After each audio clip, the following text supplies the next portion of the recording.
คนมาเด้อมากินมีเผ็ดเหมือนกันมีเผ็ดคูณสามมาเบิ่งเด้อว่าสักกันกินได้บ่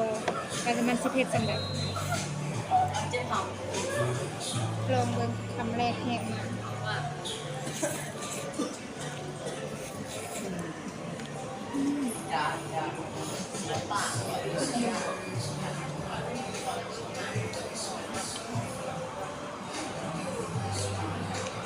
ใส่สลัด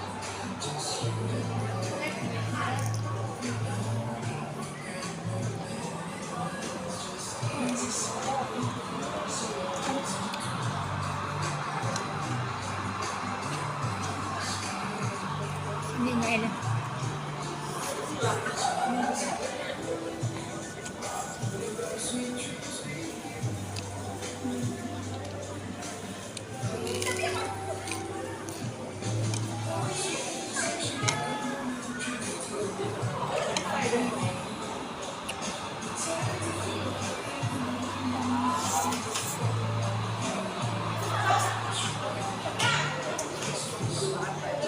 มันก็บ่ได้เผ็ดหลายปานใด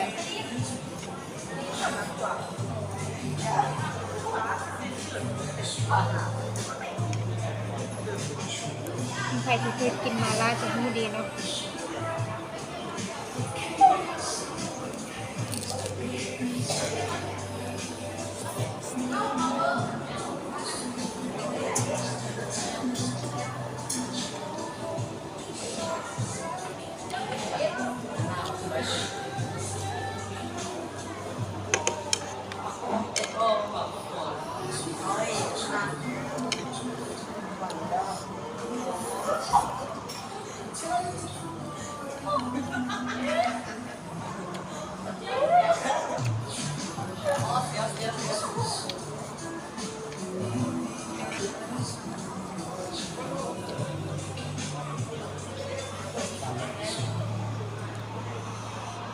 เริ่มมีความเผ็ดออกมาแล้ว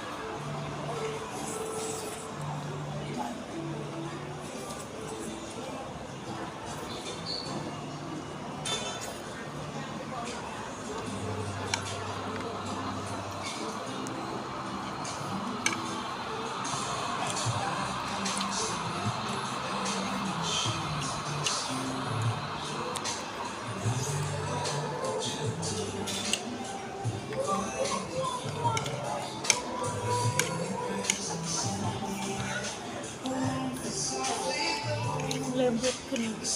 หน้าแล้วมันเป็น